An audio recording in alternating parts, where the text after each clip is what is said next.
Hello students, आज हम पढ़ेंगे मोशन चैप्टर तो क्लास 9 का पहला चैप्टर है।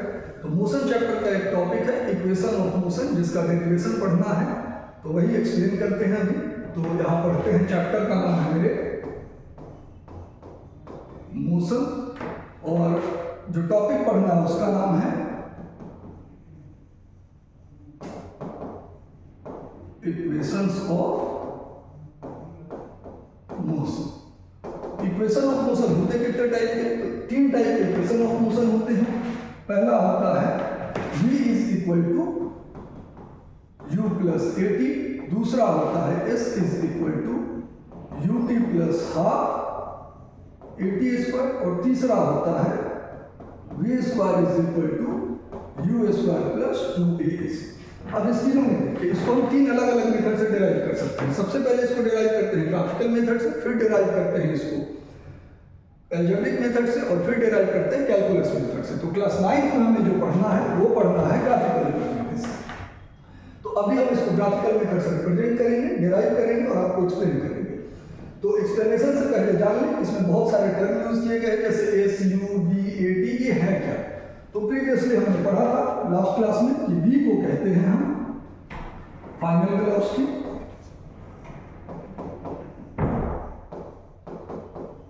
u को कहते हैं हम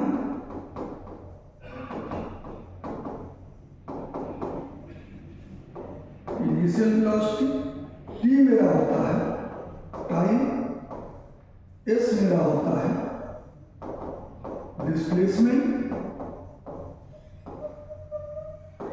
ये मेरा होता है एक्सीलरेशन। और इसमें जो तीन अलग अलग इक्वेशन लिखे हुए हैं, ये तीनों अलग अलग इक्वेशन हैं। इसको लिखते हैं वेलोसिटी टाइम का रिलेशन, इसको लिखते हैं हम पोजीशन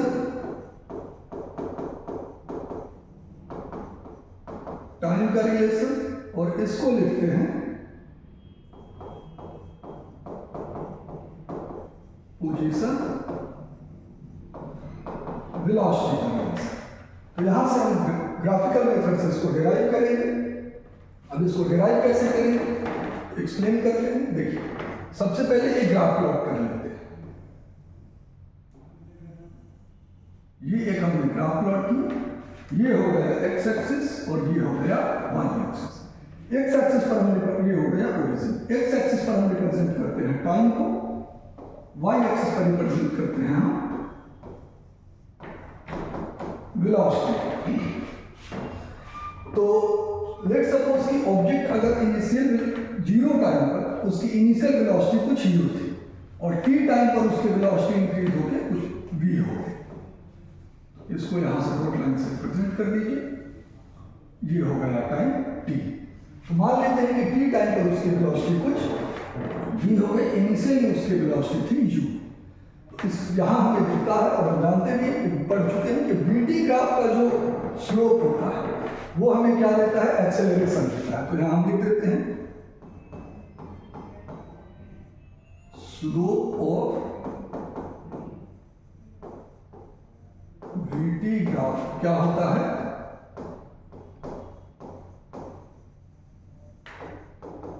एक्सेलरेशन होता है।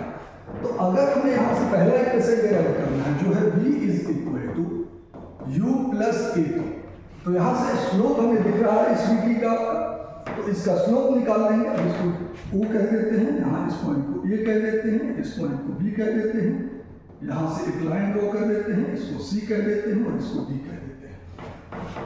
तो हमें दिख रहा है कि ab इसका स्लोप है। तो हम लिख सकते हैं स्लोप ऑफ vt ग्राफ, अभी हमने आपको बताया एक्सेलरेशन होता है। तो ab is equal to slope है जो क्या है?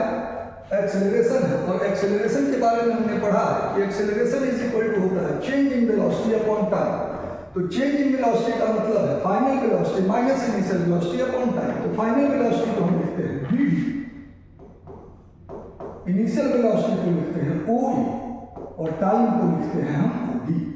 तो यहां से हम देख सकते हैं slope a acceleration is equal to vd मेरा फाइनल वेलोसिटी है, oa मेरा इनिशियल वेलोसिटी है, और od मेरा टाइम है। इसको अगर यहाँ से लिखेंगे तो AT इज इक्वल टू बन जाएगा V माइनस U। इसको जब सॉल्व करेंगे तो यहाँ से आ जाएगा AT plus U is equal to V। ये मेरा first equation of motion derive हो गया ग्राफिकल मेथड से। ये था फर्स्ट इक्वेशन ऑफ मोशन जिसको हम V is equal to U plus AT, इसको हम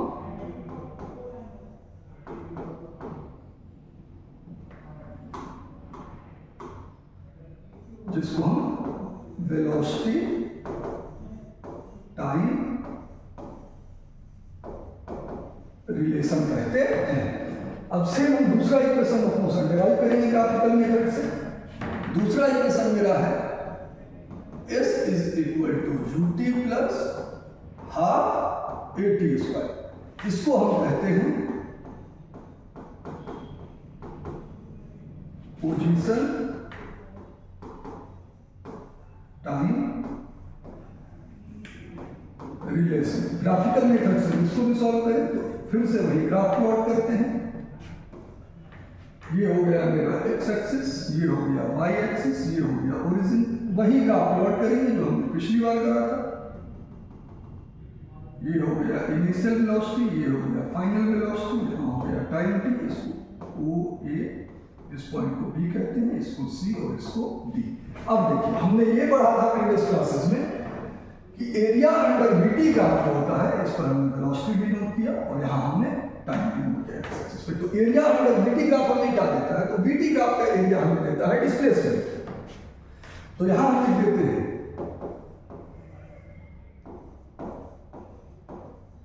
एरिया अंडर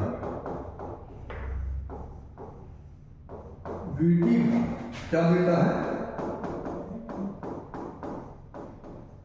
डिस्प्लेसमेंट देता है।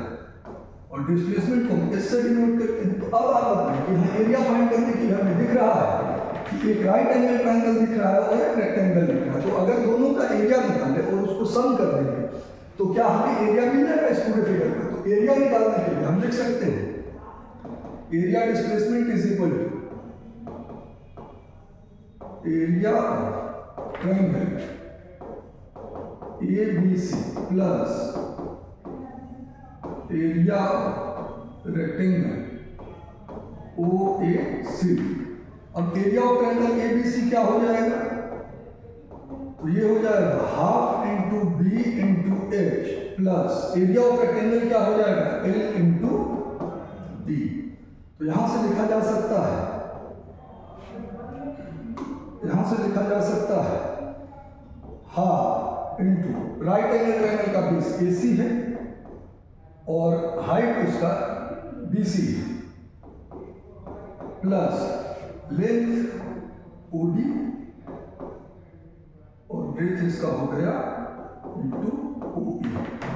अब आप देखिए कि BC को हम क्या लिख सकते हैं? क्या BC को हम BD माइनस CD लिख सकते हैं? बिल्कुल लिख सकते हैं। तो S इज इक्वल टू यहां से हम लिख सकते हैं half into AC into BC को लिख सकते हैं BD minus CD plus OD into OE। यहां तक क्लियर है? अब इसको आगे क्या करते हैं कि आगे बढ़ते हैं। हमने लिखा था क्या लास्ट स्लाइड में? यही इसको थोड़ा सा एक्सप्लेन कर लेते हैं। तो यहां लिखते हैं S is equal to half into BC को क्या AC को क्या लिख सकते हैं? AC एक्स एक्सिस के पैरेलल है और एक्स एक्सिस पर टाइम भी नोट करते हैं। तो AC को हम टाइम लिख लेते हैं। BD मेरा फाइनल वेलोसिटी है, CD OA के इक्वल है और OA मेरा इनिशियल वेलोसिटी है प्लस OD मेरा किसके इक्वल है? टाइम के इक्वल है और OA क्या है? मेरा इनिशियल वेलोसिटी है। तो यहां से हम लिख सकते हैं, यहां से लिखा जा सकता है S is equal to half into T into V minus U को हम AT लिख सकते हैं प्लस UT। अब कैसे लिख सकते हैं? तो इक्वेशन ऑफ मोशन 1 में हमने पढ़ा था V is equal to U plus AT होता है। तो यहां से जब इसको सॉल्व करेंगे तो V minus U is equal to AT आ जाएगा।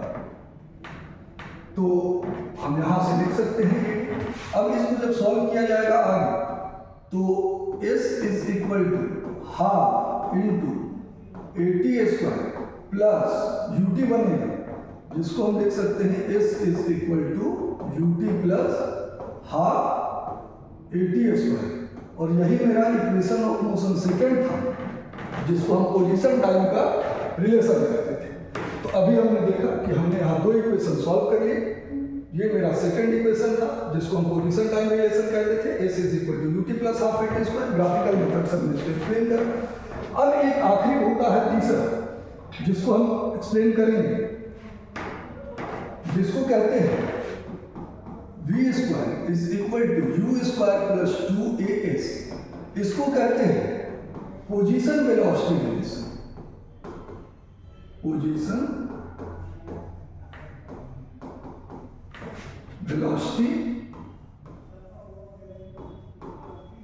रिलेशन। फिर हम वही ग्राफ प्लॉट करेंगे, x axis, y axis, origin, velocity, time. और ये हो गया O, ये हो गया इनिशियल वेलोसिटी A, ये हो गया V और ये था मेरा D। अब आपको दिख रहा होगा, फिर हमने कहना है कि S is equal to displacement is equal to area under VT। Graph हमने क्या देखा था, डिस्प्लेसमेंट। तो एक ट्रापेजियम दिख रहा है, एरिया ऑफ ट्रापेजियम निकाल लेंगे तो भी मेरा रिलेशन फाइंड हो जाएगा। तो area of trapezium is equal to, अगर लिखें तो यहां लिख सकते हैं area trapezium is equal to होता है half into sum of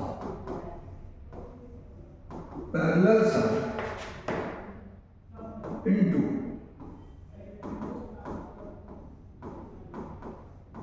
distance between parallel side.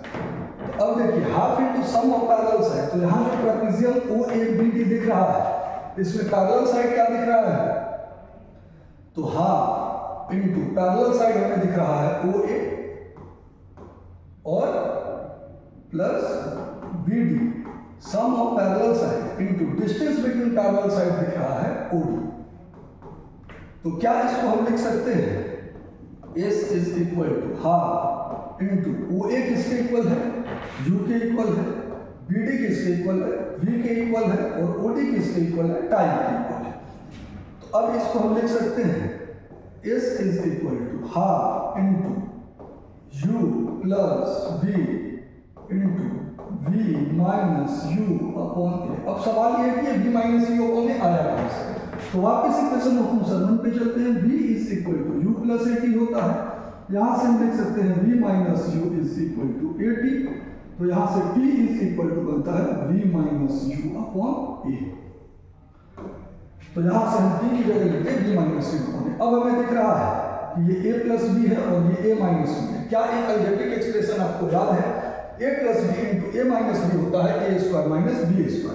तो यहां लिखते हैं S is equal to half V² minus U² upon A। अब जब इसको सॉल्व करेंगे तो ये बन जाएगा S is equal to V² minus U² upon 2A। Cross multiply करते हैं तो यहां मिलता है 2AS is equal to V² minus U²। अब इसको जब आप सॉल्व करिएगा तो 2AS plus U² is equal to हो जाएगा V², जिसको लिख सकते हैं V² is equal to U² plus 2AS। ये मेरा थर्ड इक्वेशन ऑफ मोशन था। तो हमने यहाँ देखा कि तीनों इक्वेशन ऑफ मोशन जो क्लास 9 के ग्राफिकल रिप्रेजेंटेशन से पढ़ना था, उसको हमने एक्सप्लेन किया ग्राफिकल मेथड से। अगली क्लास में इसको एक्सप्लेन करेंगे अलजेब्रिक मेथड से, और 11th क्लास में पढ़ेंगे इसको हम कैलकुलस मेथड से। Thank you.